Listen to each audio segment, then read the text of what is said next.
is a view of the light, a fire burning through the night. We rise, we shine, we take the fight. A view of the light.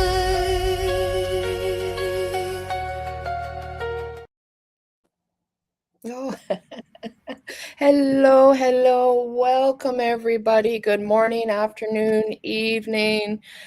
Thank you once for joining us once more with Spirit Sessions, A View of the Light. How are you all doing? You can post in the chat there if you like to share.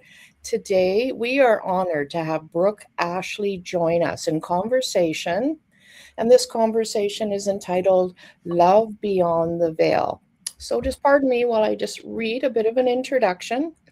What if love and consciousness don't end, they evolve? Today we welcome Brooke Ashley, Evidential medium and paranormal investigator with Earthly Imprint Paranormal. Brooke shares how she blends spirit, science, and investigation to bring clear, verifiable evidence that our loved ones continue beyond death. This conversation is grounded, honest, and deeply healing, centered on proof, accountability, and compassion rather than performance. Oh, just love that. Love that. And of course, we have dear sweet Rhonda Elliott here. That's also a Can I host. do the land acknowledgement? I forgot. Yes, let's do that. I'm sorry. I just thought as we gather here, we take a moment to remember the land we call our home was first occupied by the indigenous people of North America. We seek to learn about past wrongs, act with justice in the present, and pray for a better future together in the spirit of truth and reconciliation. I'd just like to acknowledge our beautiful ancestors. Yes, thank you so much. And here is beautiful Brooke Ashley joining us from Washington State, USA. Welcome, Brooke. Thank you so much for having me, you guys. This is going to be a fun time today. Oh, yeah. Beautiful, beautiful. So I read the introduction, but what else would you like our audience to know about you? Yeah, absolutely. So I'm Washington born and raised. I have two incredible parents. I was adopted at the age of 4. I think that my trauma from my childhood probably cracked me open a little bit more than if I hadn't had it, right? So I've always been highly psychic. I've always been a little bit different. I've always been connected to the earth and the elements and always knew that there was something different about me. Luckily, I had a mother, an adoptive mother, who was really aware of that kind of stuff before her time. And she kind of fostered that in me and pushed me into kind of understanding that there's a lot out there that we can't see and connect to, even if we can't see it. So I've always been that way. I went through a lot of traumatic adult stuff as well that just kind of pushed me into this spiritual awakening. And when I went through a full spiritual awakening, it was like a complete fracture. It was really beautiful and honest and amazing. And I decided that I was going to take a mediumship course because I thought there's got to be something more here. And when I took a beginner's mediumship course, it was like 6 years ago, a beginner's mediumship course, turns out I was a medium. I could do it. It's a lot more subtle than people think it is. And I took off from there and I never looked back. So. Yeah, it's amazing how you realize that, yeah, we can do this too. It's a confidence thing, right? It's building that spiritual muscle and building that trust in ourselves and in spirit. And knowing that it's not just your voice, it's voices you're actually hearing. Awareness. Trust is the big one, I think. I think if you don't have trust, you got to have it. I love that. Yeah, and I really like, Brooke, that you mentioned the word subtle. Often people think it's going to be like fireworks in the sky, and sometimes messages do happen, but it's being calm and still within to allow those whispers to come in. Mhm. Yeah, So I agree. so I usually, subtlety, yeah.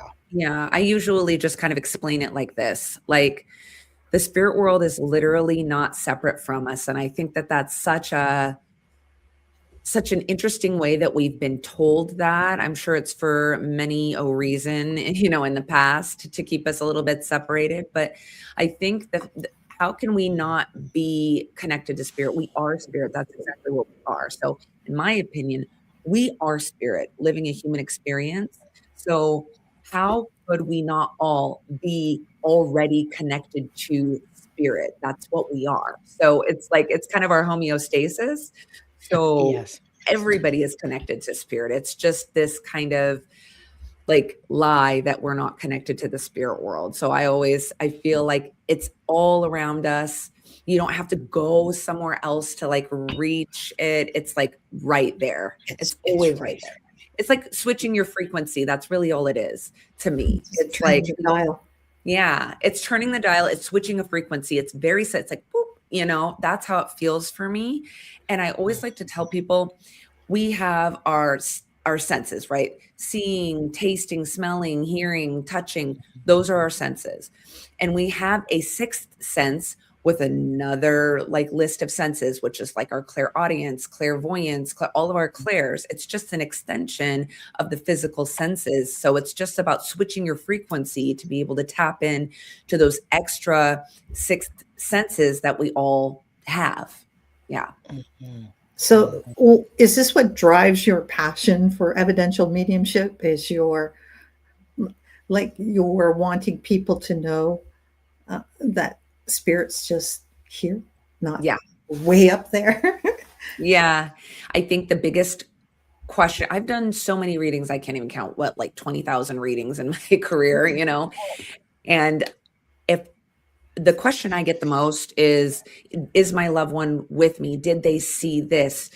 I miss them so much. Can you tell them this? And it makes me so sad because they are disconnected from the understanding that their loved one is literally like all in their auric field. Like they're right there. They're not separate. They're not gone. You don't have to call them down or have someone call them down for you for them to be there. They're literally right there. And it makes me sad when I hear people say stuff like that, because I just want them to know, like, you don't need me to tell them how much you love them. They'd rather hear it from you anyway. They're right there. Mm.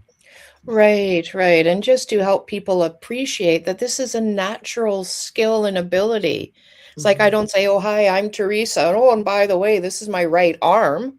Like we don't. Not And I Right. can write with necessary. it. Yeah. Oh, and I have a left one too. It kind of, like we are fostered to disconnect from spirit in so many ways, and Mhm. without opening up a big box here, but just before we were very earth centered and in the cycles and rhythms and pulses of the seasons of the earth and connecting with the divine mother, then all of a sudden it's divine father, and it like off planet even Yeah. off planet, right? So people like yourself, Brooke, are beautiful and exactly what we need today, just to help remind people that everything you need, you already have within you, Yeah. right? That's Thank such a you. huge message. That's so true. It's so incredibly true. And I think the more that people realize that, the better off we're all going to be.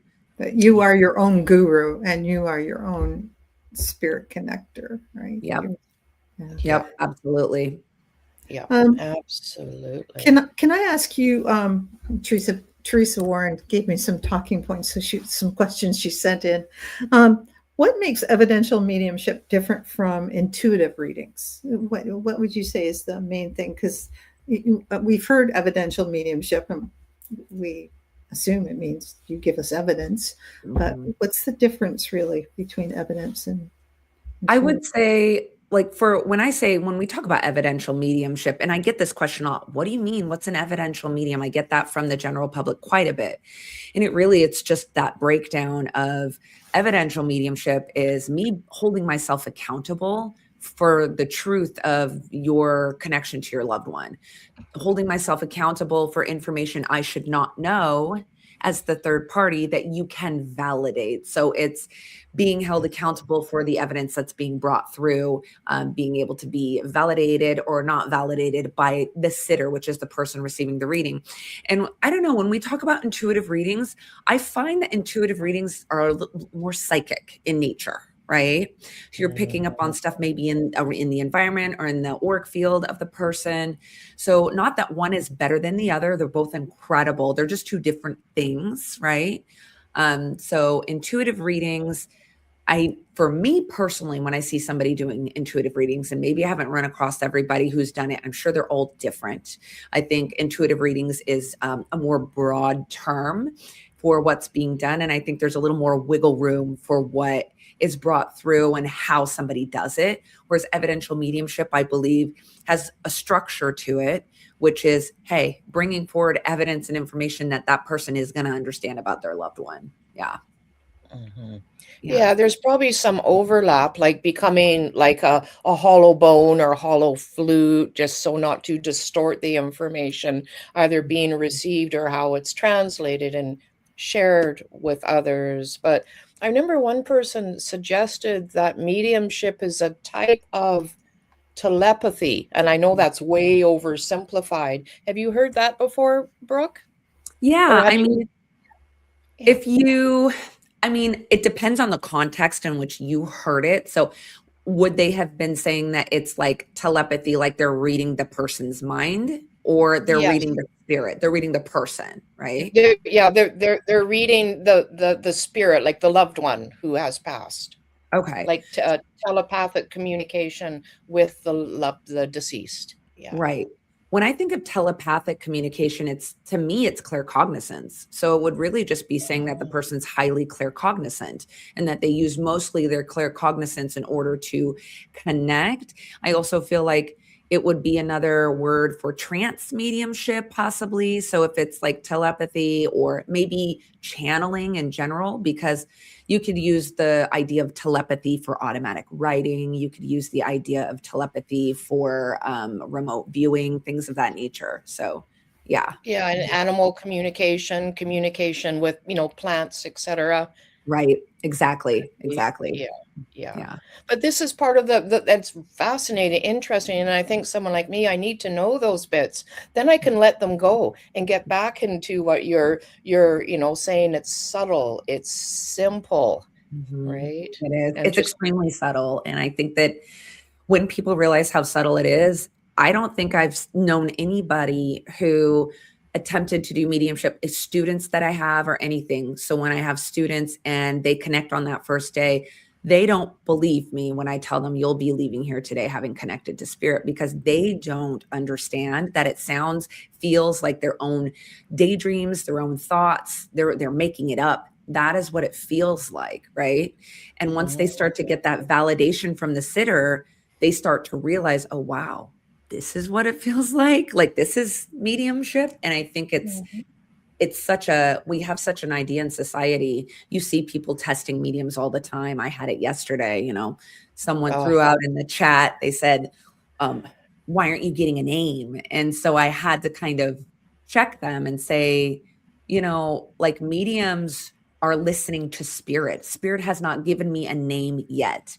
Like, this person is this woman's loved one, her husband who has passed away. Like, this is not a circus trick for your applause. This is not like, this is someone's loved one. Like, I don't think you get that. You know what I mean? So sometimes you have to remind people what mediumship actually is, as opposed to what like popular culture kind of shows us mediumship is in that way. Yeah. Right. It's bringing the heart and the spirit into the center focus of it, right? So it's not only, which is invaluable, communicating with our loved ones in spirit, but also opening up our consciousness to recognize this is natural, this is part of who we are. And maybe that's what, is sort of falling off on the side, and it's all sensationalized, right? Yeah. Yeah, definitely. I agree with that. So What would you say recently? I know that it's hard because when you've given so many readings and they tend to just kind of disappear into the ether after you've done it, right? That like you can't remember most of them. But there must have been one that's really stuck in your brain. Maybe it's because it was one of your first ones where you truly believed, oh, I can do this. I am a medium. It's this I have this gift. I have the gift of trust, the gift of knowing. Yeah. What can you give us a little story? You know, not naming names, of course, but whatever.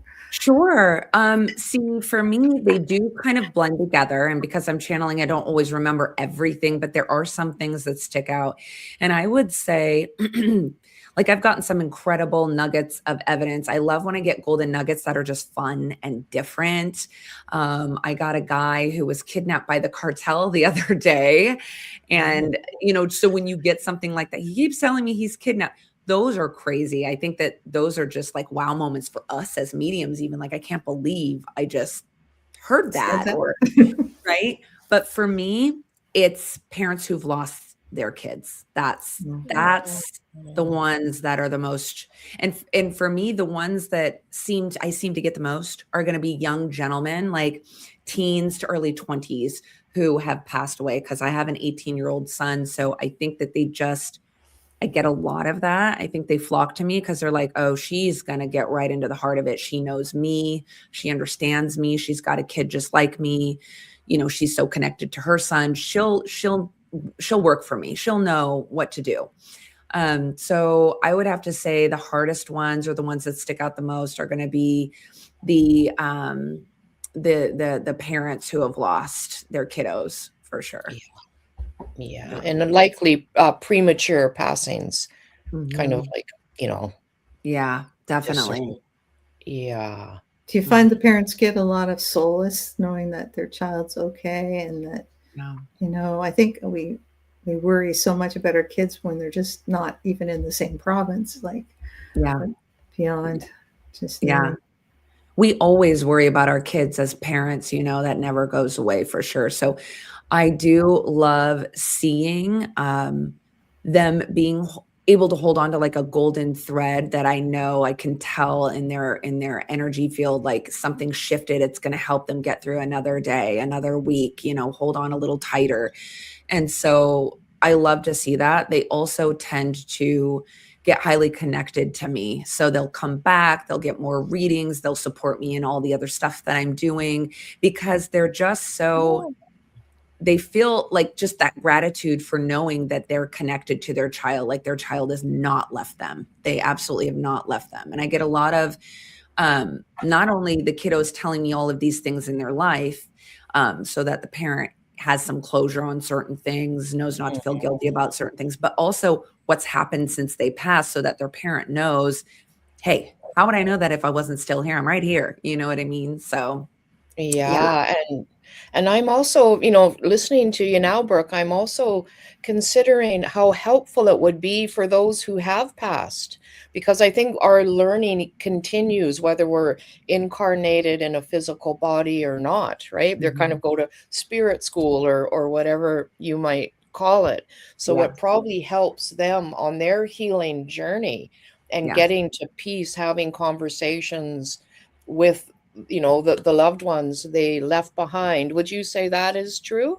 I do believe that that's true. Definitely. I feel like spirit is able to, because look, I don't know if you've ever read this book, but it's called Dying to Be Me by Anita Moorjani. Right. And when she goes to the other side, she's like seeing her brother crying on the way to her. And she's like, I'm right here. Don't be sad. It's okay. It's okay. Right. So I think that it does help the spirit world to be able to have that connector, so that their soul is seeing that their loved one knows that they can still be connected to them. So it's like being able to, because when we go to the other side, I believe all the ego stuff is gone. Like, I just believe that we come to a place of like complete and utter peace. So we aren't as worried, or like, I don't feel like those emotions come with us, like worry. And, those are all, I feel like, human emotions. So it's not that they're worried that I've seen or that they have to get this out in order to like be okay. They want to get it out so that their loved one is going to be okay. They just want them to feel Ah, love, you know? Yeah. okay. Or one of your fans or one of your clients, Rachel, says, "How do you know if what you're hearing is actual messages or just brain chatter?" I've had a reading by Brooke, and it was amazing. She knew things that there was in no way she could have known about. So, how do you know? Like, how do you know it's not just your brain chatter, making up a story that should fit the situation? First of all, thank you, Rachel. That's so sweet. And thank you for letting me read for you and trusting me. But this is what I say because my mentor is a genius and I love her. Her name is Cindy Keza. I absolutely adore her. She says so simply, validation. Burp, period. That's it. That's how you know validation from the person you're getting a reading from, because it is going to sound like chatter. It's going to feel like chatter. It's going to feel like you're making it up. And the only way that you get into a space as a medium is by bringing the information through time and time and time again, putting in hours of work, practice, and getting that validation every single time from your sitter. So it's really the sitter's validation that helps you to trust and know you're not making it up. Yeah. And you just pretty much have to say what you hear or see. You can't make it into a story, right? Right. You can't put that energy into making a story. So it's just pretty much you're reading a book and reading it straight off the pages. You're not putting in Right. any of your own commentary, right? Right. So there's a difference between like getting a piece of information and then embellishing it as a medium from your own, analytical brain, which happens sometimes. Ego. You can gain a piece of information and instead of just like blankly handing it as a medium, I think as a well-rounded medium, you go, okay, tell me more about that. And then you dig in with your clairsentience. What does it feel like? Am I getting any other information around it? What words am I hearing? So I might get someone who comes through and says, I take a sense of responsibility for my passing, right? And I'll go, okay, tell me more about that. And then I dig in, oh my gosh, my mom couldn't get to me fast enough. She was trying to get there. She was racing. I know that she was trying to get there. Please tell my mom that I felt her even though she thought I was already gone. I knew that she was there. She cried on my left shoulder. Like, it's about taking a piece of information and then cracking it open by listening, by opening up, by saying, I want to hear more, and honestly being open to whatever comes through. So there are sometimes I find that I see mediumship out there that can be a little surface. Like, I'm going to throw this out and see if it sticks to the wall, and then I'm going to move on. Well, wait. Why are they bringing that up? Or, hey, I know they're telling me they have a sister. Yes, I do. They do have a sister, and then move on. No. Why are they bringing up the sister? What's going on with the sister? So it's about moving with it. So not making up a narrative or putting your own spin on what you're seeing, but asking and then allowing yourself to move into that space with each piece, so you're not missing anything important. Beautiful. And that like following a thread or like opening a zip drive and staying on one document until you've read it, right? Yeah. Exactly. That's a good analogy. I like that one. Absolutely. Yeah, because then you get into it gets deeper and deeper, and then at some point it might sort of go off, fractal off into another dimension. And that's, probably a good reminder for all of us to slow down when we try to do this. Not try to have something new come through every 5 seconds, right? Yeah. To allow to drop into the space. Yeah. Because that's where the messages are. That's where the healing is. Me and my friend, Virginia Bellevue, she's an incredible medium. She's one of my best friends in the whole world. And she and I talk about mediumship like every day. It's so nice to have a bestie to just bounce things off of. But we were talking about, we talk about this subject a lot. Of course, I just lost my train of thought. Hey, welcome to my world as a medium. But like following these veins of information, being able to kind of like tap in and come to a space where you are making sure that you're not leaving any stone unturned with mediumship, making sure that you are just like being in a space that's healing, right? So that's what we were talking about. We were talking about the fact that, like, I think she had said she had got like a reading or someone was practicing. I can't remember, but we were talking about the subject of, okay, that's great, but does that heal me? Okay, that's great. Like, yeah, my grandma's kitchen table had a red tablecloth on it, but is that healing me? Do I, or, oh yeah, the china was in the corner, great, but that's not healing to me. That's not important, right? It's evidence, but it's not. Yeah. Right. So if it doesn't come with anything else and it's just like party tricks, like, oh, they had a yellow sweater, their table was in the corner and they had the china, it had blue on it. Okay, well, those things can come in, but what about that? Was like, did she let you play with her china when you were little and like you loved it and you remember that china to this day, and she knows that your mom has it now and you look at it and think of her. So is it healing is what you want to ask yourself when you're doing mediumship, because you could bring up a bunch of stuff, but if it's not a healing message or there's nothing healing or connecting in it, what's the point? Right. They could be data points that are nice to know you're, on the right, stream there. But say if it's the red tablecloth, and she's reminding you of that beautiful conversation you had about or whatever, to me, that would be healing, because that brings in the love. Yeah. And love is what heals, right? Yeah. That's the important thing, are the moments, the memories, the shared experiences. Those are really important. Yeah. So besides practicing with sitters, or now you just, like, you have probably so many clients that you don't have to practice with sitters, you're actually doing clients. What else do you do to strengthen your mediumship? What else is your daily, like, gym routine for mediumship? Like, what's your spirit routine? I was really heavy when I first started because it's such a broad, big world and there's so much information out there, whether it's misinformation or information that's not quite for you, or it's not one size fits all. I used to meditate a lot to quiet my mind so that I could do this for long periods of time. But I've found, as I've gotten more strong in my mediumship and I've gone through ebbs and flows where I didn't have a teacher that could pull me out of a really bad space, and I had to trust spirit to like bring me through it to the other side, or whatever it is they were trying to teach me in the moment. I don't have as many rituals now. I just kind of, also I feel like, every medium gets ready differently. Some of my clients joke and they call me the Lightning McQueen of mediumship, which means I can tap in like within a half a second and I'm just rattling off information. Or, okay, so I have, and I think that came with a lot of trust, a lot of trying different rituals, a lot of going through phases, like doing a lot of mediumship, going out in nature, learning how to ground, because I'm a triple air sign. So I had to learn how to ground. And now it's just stuff that I've practiced so much.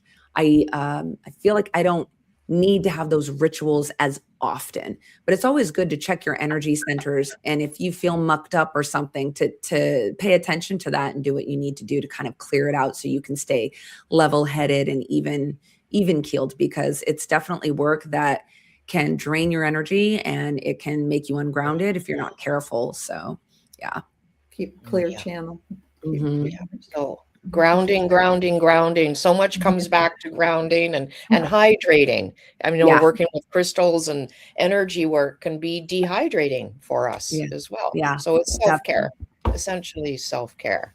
Yeah. And whatever that looks like to you, whether it's meditation, taking walks in the park, taking salt baths, whatever it is. It can even be like, cuddling up on the couch and giving yourself a moment with your favorite TV show and like a cocoa or whatever it is to you that puts you back into that kind of grounded space, Yeah, a stuffy. Holding a stuffy. Jessica says, being a triple air sign is so much fun. That's Jessica. She's the producer of the Breakthrough Show Network. She's the owner and producer and creator.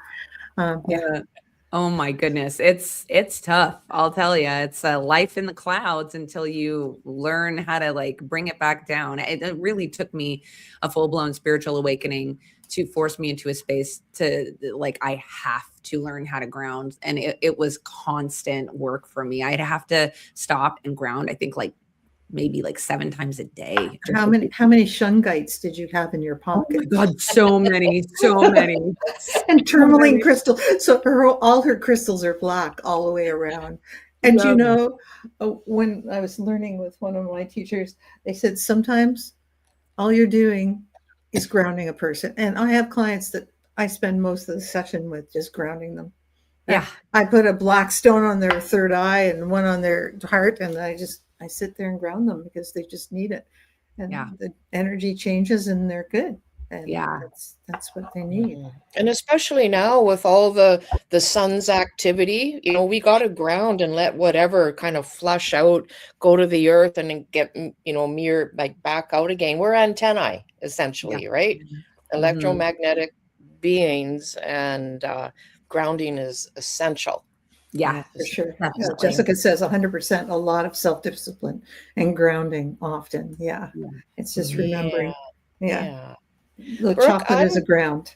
Anyway. I'm wondering about, I think the word scientific came out. Is there a way that you balance the spirit of spiritual aspects of what you do with something more scientific, or is that explaining what mediumship actually is with your sitters? Yeah. I think like when it comes to the scientific, it's interesting to me because I feel like science is constantly explaining what we do. They're just calling it something different, Absolutely. Like quantum physics, like give me a break. Like that's science, but then what we do is like, come on now. Yeah, right. Remember, Leonardo da Vinci was almost, put to death for his beliefs because he was a scientist. Oh. So see, isn't it interesting how that flips now? Now they are the woo-woo. Back in the day, the scientists are the woo-woo, and now science is right and we're crazy. It's like, okay. I think they realize that it's all one, right? Yep. Everything is energy, and we just come from a different perspective and explain it a different way, or are just seeing the different side of the rainbow than they are, really. Yeah. So.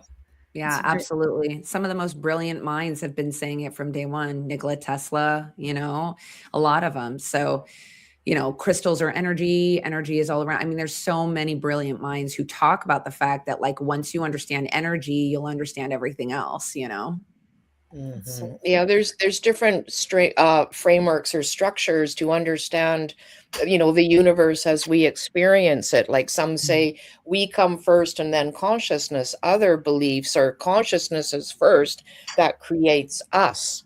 Right? Yeah. So an animated animistic view of the universe that everything has consciousness. So say if it's a rock, it might be slower than us, but it's still present. Yeah. Agreed. Yep, definitely. Yeah. Now, why else would we put like, diamonds in like watches or, what I mean? Like there's a reason. If a crystal under pressure, like a quartz crystal under pressure, creates piezoelectricity. So now they're trying to figure out how to use that property. Things we've always known that these are special crystals and they do things. They're trying to figure out other ways to I should say, relearn how to use them. Yeah. Relearn how to use them. Yep. We've always known that the dilithium crystals could power the Star Trek Enterprise, but anyway. So, Brooke, I know. So, Brooke, you are a paranormal investigator as well. And it made me think of what Teresa was saying, that when you're in spirit, you sometimes are desperately trying to connect with your loved ones who have put up that block, or maybe don't understand what the signs that they're being given. And so they have to get really noisy, or they have to get themselves so they can communicate with the living again. So is that what you're finding when you're doing paranormal investigations, that really they're not haunting us, they're just trying to be heard? Yeah, I agree with that's part of it. I feel like my ideas of what a haunting is might be a lot different than other people's. So my idea of people say, like, how can you believe no spirit or no spirit is stuck and still believe in a haunting or a ghost? And this is how I put it, right? I believe that this is one thing that my mentor says that I highly agree with. And it's that the soul is so massive. I don't believe it's all in one place at once. I don't even believe our own soul is in our body here where we're in the physical world. It's just a piece of it, right?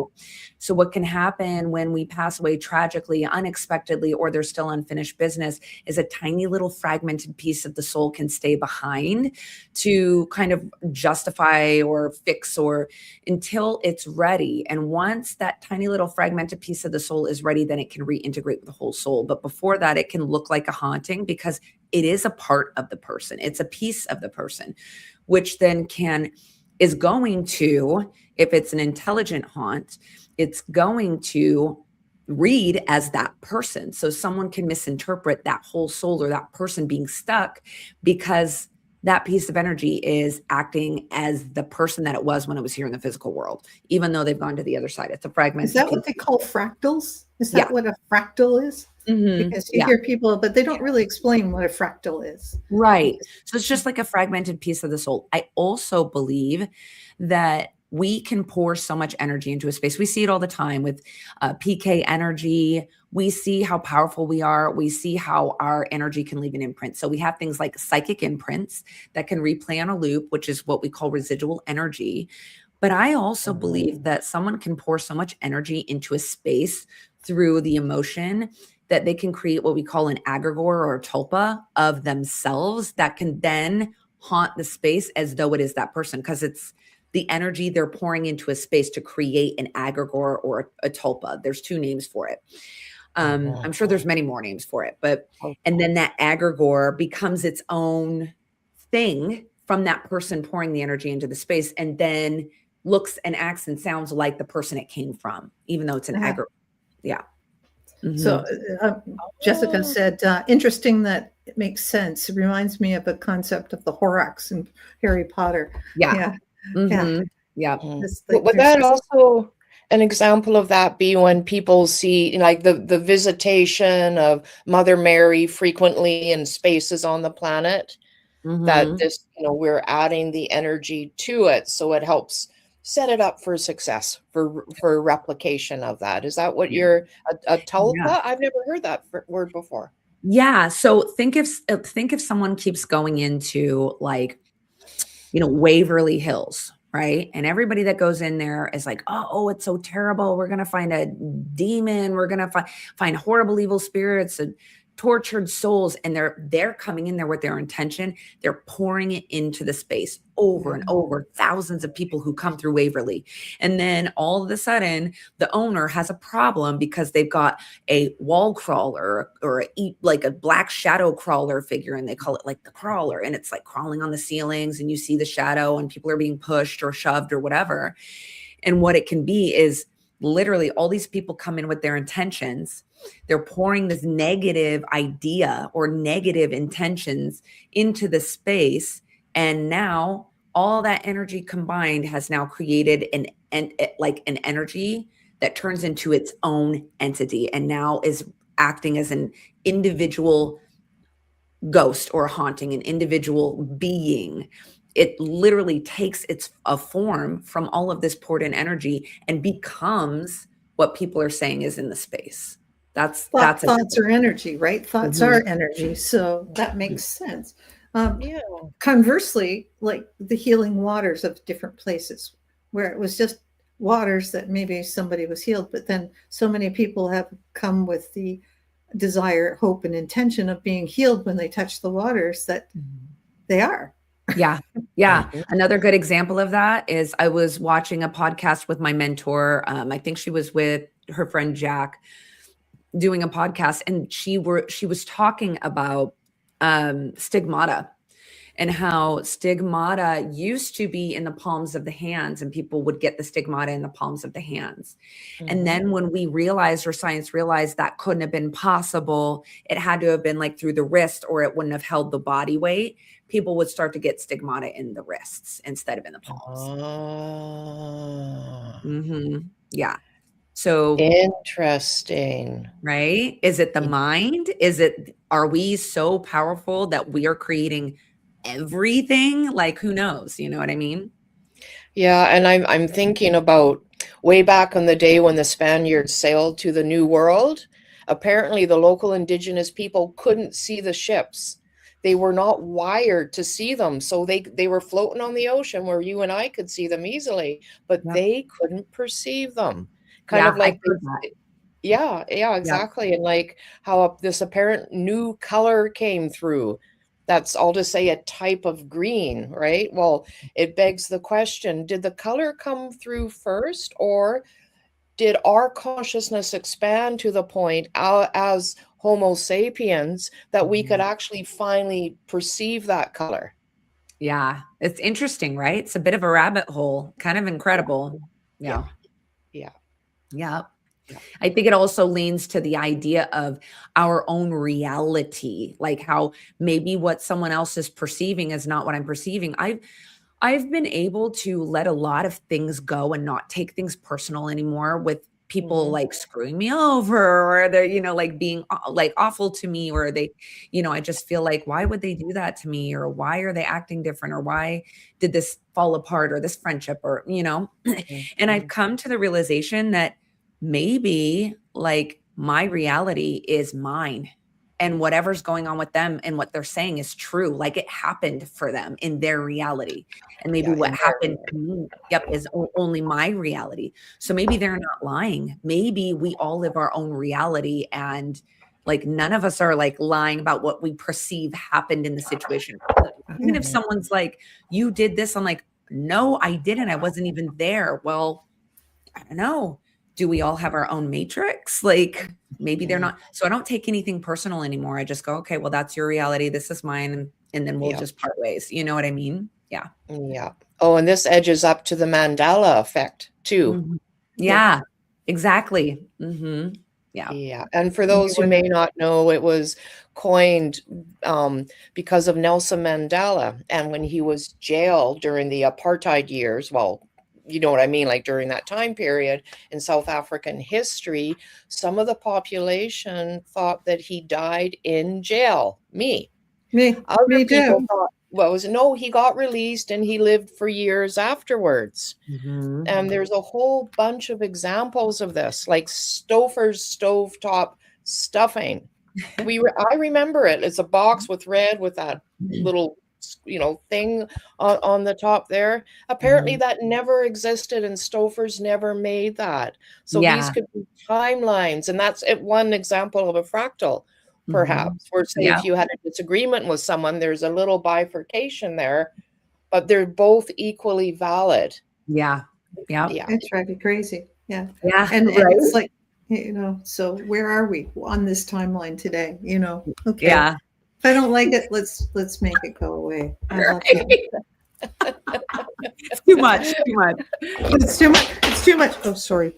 Oh, this is fascinating, but there's a question that keeps coming up about mediumship. Do you guys mind if I kind of go back a little bit? Oh, you go back, Teresa. Yes. Okay. Yeah. Yes. Sorry. You go Thank you for this. Brooke, do people ever ask you to do readings for the dearly departed companion animals? They ask, but I don't do them because that is one thing I never trained in. I have some colleagues that are fantastic animal communicators, And it's just not something I trained in. And I'm very big on not just doing something that I haven't been trained in, So I always just outsource it to one of my colleagues until I take some courses and decide. I always said, I'm going to focus on evidential mediumship this way because I wanted to be, I say this all the time. I didn't want to be like a jack of all trades, a master of none. So I just, exactly. So I just stuck with that. And now I feel ready to branch out. I'm actually in a class right now, actually in a couple hours from now, with Tamara J. Scott. And she's been working with missing mediumship inside of missing persons cases for 20 years. And she's brilliant. She has helped solve some very high profile cases that she doesn't talk about because she's bound by contract or bound by, she doesn't want anything. Like Carol Davis. Yeah. Yeah. And you can get stuff can get overturned if they find out that somebody used a medium to get the information. So she's very hush hush about that. Yeah. It depends on like the jurisdiction and stuff. So, but she is brilliant. And I just decided to take the leap because I feel so strong inside of my evidential mediumship that I'm ready to add something new. So I'm taking this mediumship inside of missing persons cases course. And maybe after that, I'll add animal communication to that. Well, and I think it's a calling too, right? I think some people are just more wired to animals than others. Yeah. And I think it's a whole different way of communicating with animals than it is with people. Yeah. They talk different. Oh, okay. Thank you. And thank you for your professional integrity, Brooke. Oh, thank you. Of course. For, like staying with what you know and really building that to a degree of mastery, right? Yeah. To a degree of mastery instead of just, I'll give that a whirl. Yeah. Right? Beautiful. And congratulations on this new training to help, I'm sure, bring clarity to situations full of confusion and unknowns. And even if it's creating breadcrumbs or dropping in validation for, say, the investigators or for the family. Sadly, Wow. like there's not enough people out there to help heal the world. And if you're going to help heal the world, thank you. Wow. So that's ways to heal them. Yeah. Thank you so much. What a beautiful path of service. What a beautiful. I love it. I love every minute of it. It doesn't feel like work at all. I don't think I feel like what a blessing that I wasn't expecting. I feel like I got just smacked with it to be able to spend every single day doing something that I adore and does not feel like work. And I'm so lucky. I'm so lucky. Yeah. Brooke, before we go, can you tell us like what's new coming up? Do you have some classes for people? Do you just just tell us how people can find you and do this? Yeah, absolutely. So I have this week, I'm starting up a few things. I have a gallery reading with my colleague, Virginia Bellevue, on Zoom on Wednesday. You can find that on my website to sign up for that. I think we have 4 spots left. Thursday is going to start my Aura Reading 101 course. So I will be teaching people how to read the auras. You don't have to have any understanding of mediumship to do that. It's psychic work, and we could start from square one. So I have that course starting this Thursday. I also have a 4-week beginner's mediumship course. It's for anywhere from beginner to intermediate. That starts on Friday, and that's a 4-week course. I'll also be traveling all around the country so far this year. So you could find me in Oregon in the end of March for the Oregon Ghost Conference. You could find me in Washington for my conference that I'm putting on this year. It's the very first Olympic Paranormal Sci-Fest in Quilcene, Washington. You can find me at the WashU Convention, WashUCon in Virginia City, Nevada in April.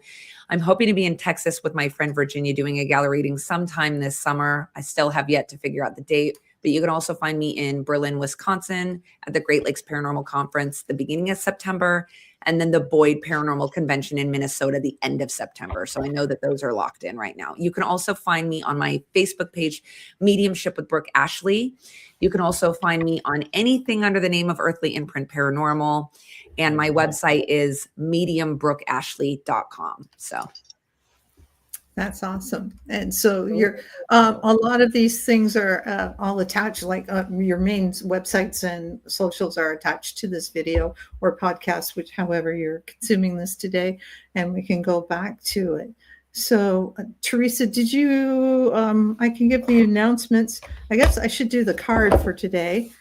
Sure. And Brooke, I might check out your aura reading course. Yeah, that would be so fun. I would love to have you. I love teaching. Love it. Oh, that's awesome. Oh, I think you make a brilliant teacher, either, in group or one-on-one. You're clearly passionate and you have such a great, clear energy field that to me means you're able to meet people where they are. to help get them what it is that they need, what they're looking for. So, and maybe I should, because they mentioned it in church today. Our lay reader, or our person that was speaking, said she doesn't tell everybody because people look at her weird, that she can see auras sometimes. Yeah. And I thought, oh, that's so weird. It gives me a spirit. There's no coincidence. Yeah. Just to let everybody know, I posted in the chat.